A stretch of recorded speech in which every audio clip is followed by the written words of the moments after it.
Controversy ہے جس کو ابھی حل ہونا باقی ہے، جس کا سوال میں ضرور ایاز امیر صاحب سے کروں گی کہ ان کی وائف نے یہ کہا کہ میں نے جب دیکھا تو پھر میں نے ایاز امیر صاحب کو فون کیا اور انہوں نے پھر آگے پولیس کو فون کیا، جبکہ ایاز امیر صاحب کہتے ہیں کہ ان کے بیٹے نے ان کو فون کیا اور تصویر بھیجی اور اس کے بعد انہوں نے کیا۔ ان دونوں کے درمیان کتنا گیپ تھا اور کیا یہ دونوں چیزیں ایٹ اے ٹائم ہوئی ہیں یا آگے پیچھے ہوئی ہیں، جس کو کہ انہوں نے ٹھیک سے کلیریفائی نہیں کیا، تو اس کے پیچھے کیا حقیقت ہے، تو یہ سوال بھی ہم ان سے ضرور کریں گے اور اس کا جواب لیں گے۔ اور ساتھ ہی ساتھ جہاں وہ یہ کہتے ہیں کہ میں نے اپنی بہو سے پوچھا تھا کہ تم اس کو جانتی ہو، اس کے عادات کو جانتی ہو، تو جب آپ کو پتہ لگ گیا تھا کہ شادی ہو گئی ہے تو اس کے باوجود بھی آپ نے کیوں نہیں مناسب سمجھا کہ لڑکی کے والدین کو آگاہ کیا جائے، انہیں بتایا جائے کہ آپ کی بیٹی نے ہمارے بیٹے سے شادی کر لی ہے، ان کو کیوں اس طرح سے اندھیرے میں رکھا گیا؟ تو یہ ایک سوال ضرور بنتا ہے۔ یہ دو سوالات جو ہیں یہ میرے ذہن میں ہیں، اور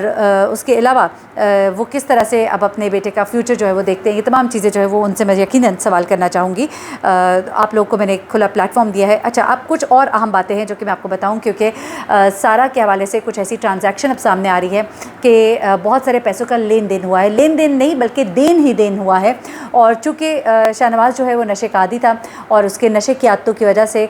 جو میری معلومات ہیں ان کے مطابق شاہ نواز جو ہے ایاز امیر صاحب جو ہے وہ شاہ نواز کو کھلا فری ہینڈ نہیں دیتے تھے، اور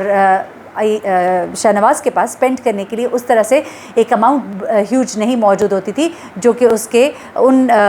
کہہ لیجیے اللہ تللوں کو اور اس کی خرچیوں کو جو اکوموڈیٹ کر سکتی۔ تو ایسے میں یہ بیگم جو ہے اس کے لیے ایک بہت بڑا سپورٹ تھی، اور میں آپ کو بتاؤں میں نے سارا کا پورا پروفائل پڑھا اور مجھے بڑے ہی سینئر جرنلسٹ ہیں، انہوں نے اس کا پورا پروفائل بھیجا ہے اور میں پریشان ہو گئی ہوں کہ 2 سے 3 صفحوں پر مشتمل اس کا پورا پروفائل ہے، وہ بھی میں آپ کے ساتھ شیئر کیے لیتی ہوں، بلکہ میرے خیال سے پہلے وہی ذرا میں آپ کے ساتھ شیئر کرتی ہوں۔ میں تو دیکھ کے حیران ہو گئی ہوں کہ اس لڑکی کا 12 سال کا ایکسپیرینس تھا انٹرنیشنل انوائرمنٹ اور ایجوکیشن ریفارم پہ کام کرنے کا۔ اس کے علاوہ سارا جو ہے وہ competitiveness and economic development consultant بھی تھی ابوظہبی میں، پھر department of education and knowledge اس میں بھی اسے کام کیا، پروجیکٹ مینیجر رہی ہے چیئرمین ایجوکیشن ایڈوائزر آفیسر میں، اس کے بعد پروجیکٹ مینیجر رہی اسٹریٹجی اینڈ پلاننگ آفس میں، یہ بھی UAE کا پروجیکٹ تھا۔ اس کے علاوہ بہت لمبی ایک لسٹ ہے جو سارا نے کام کیا ہے مختلف جگہوں پر اور مختلف پروجیکٹس پر، اس نے جو بڑے بڑے کام کیے ہیں، اور خاص طور پہ اس کو اتنا اکنالج کیا گیا کہ جب اس نے سال پورا یہ جاب چھوڑی ہے تب بھی اس کو بلا لیا گیا۔ جونیئر اکانومسٹ تھی وہ، United States agency for international development میں فل ٹائم یہ اس کی جاب تھی۔ جونیئر ایویلویٹر آفیسر تھی، human resources and skill development Canada میں انٹرنشپ بھی اس نے وہاں پہ کی۔ تو یہ تمام چیزیں اٹس اے لانگ لسٹ، میں اس کو پڑھ کے میں حیران ہو رہی تھی کہ کس قدر پڑھی لکھی سمجھدار لڑکی کس طرح سے اس چنگل میں پھنس گئی۔ حیرت ہے انسان کے واقعی اگر کوئی عشق والا معاملہ ہے تو میں کہتی ہوں کہ انسان کی آنکھوں پر کوئی پردہ پڑ جاتا ہے یا کچھ ایسا ہو جاتا ہے۔ ایک اتنی پڑھی لکھی لڑکی کے اوپر یہ شخص شاہ نواز جو ہے یہ الزام لگا رہا ہے کہ اس پر کوئی کالا جادو کرتی تھی، یہ کوئی منتر پڑتی تھی، یعنی کہ حد ہے۔ ویسے اگر کوئی الزام بھی لگانا ہے تو کوئی ڈھنگ کا الزام لگاؤ۔ جس نے تم سے محبت کی شادی کی اس پہ 3 مہینے بعد تم نے الزام لگا دیا کہ وہ کسی اور میں انوالو تھی۔ اگر وہ کسی اور میں انوالو ہوتی تو وہ پاکستان کیوں آتی؟ وہ سب کچھ چھوڑ چھاڑ کے تمہارے لیے پاکستان کیوں آتی؟ وہ یہاں کی گاڑی کیوں خریدتی؟ یہاں رہنے کا پلان کیوں بناتی؟ یہ سوال ہیں۔ یہ آپ کا ایک جملہ بول دینا کافی نہیں ہے۔ جو چلا گیا اس دنیا سے اس کی کریکٹر اسیسینیشن تو بڑی آسان ہے کہ وہ اپنا آنکھ کے دفاع نہیں کر سکتا، لیکن ہم تو آنکھیں رکھتے ہیں، ہم دیکھ رہے ہیں، ہم سمجھ رہے ہیں کہ جو بتایا جا رہا ہے وہ سچ نہیں ہے، وہ جھوٹ پر مبنی ہے، اور جھوٹ پر مبنی چیزوں کو ہم بے نقاب کرتے رہیں گے۔ ایسا نہیں ہو سکتا کہ آپ جھوٹ بولتے رہیں اور آپ کی باتوں کو مان لیا جائے۔ اچھا، اب اور کچھ چیزیں میں نے آپ کو بتا دیا، ڈیٹیلز وغیرہ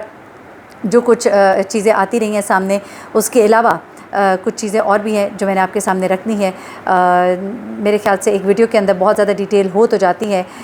لیکن یہ چیزیں بتانی بہت ضروری ہے۔ خاص طور پہ میں نے آپ کو بتایا کہ کس طرح سے جو گزشتہ پیشی ہوئی اس کے اندر جو تمام چیزیں ہوتی رہی ہیں، اور عدالت میں جو کچھ ہوتا رہا میں آپ کو بہت کچھ بتا دیا، لیکن کچھ چیزیں ایسی ہیں جس طرح کہ شادی جو ہے یہ ایک سازش کے تحت ہوئی ہے، یہ دوسری سائڈ کی پارٹی کا کہنا ہے، اور سازش وہ کیا ہے یہ بھی میں آپ کو ذرا اس کا بھی انکشاف کرتی جاؤں کہ ایک ایسی سازش تھی جس میں شاہ نواز نے باقاعدہ طور پہ وکیل کی طرف سے یہ پلی لی جا رہی ہے، اور آنے والے وقت میں آپ دیکھیں گے کہ یہی پورا کیس بلڈ ہو رہا ہے کہ شاہ نواز نے باقاعدہ طور پر اس لڑکی کو ٹریپ کیا، اس سے شادی کی، پیسوں کے لیے اس کا سٹیٹس دیکھ کر کہ یہ کمائے گی اور مجھے کھلائے گی۔ بڑی معذرت کے ساتھ ایاز امیر صاحب کا ایک بڑا سٹیٹس ہے اور بہت پیسہ بھی ہے ماشاءاللہ۔ مجھے معلوم ہے جب میں دنیا نیوز میں تھی ایاز امیر صاحب وہاں ہوتے تھے، اور ہمارے ماشاءاللہ یہ جتنے بڑے انالسٹ ہیں ان کو جتنا پے کیا جاتا ہے یا اخباروں میں لکھتے ہیں کہ کالم کے، میں آپ کو بتا رہی ہوں کہ بہت زیادہ پے کیا جاتا ہے،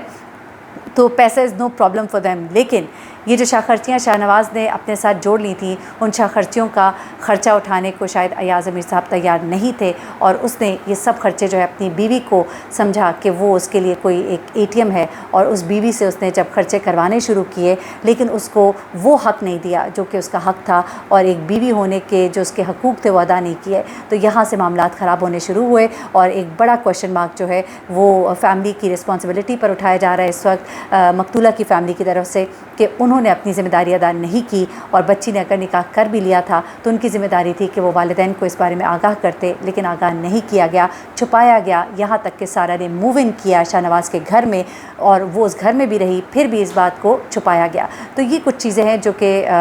سوال اٹھا رہی ہیں، مزید اس کے جوابات بھی لینے کی کوشش کریں گے انشاءاللہ، کوشش کروں گی کل آپ کے سامنے کچھ مزید حقائق لے کر آؤں، اور ایاز امیر صاحب کا انٹرویو بھی آپ کے ساتھ شیئر کروں۔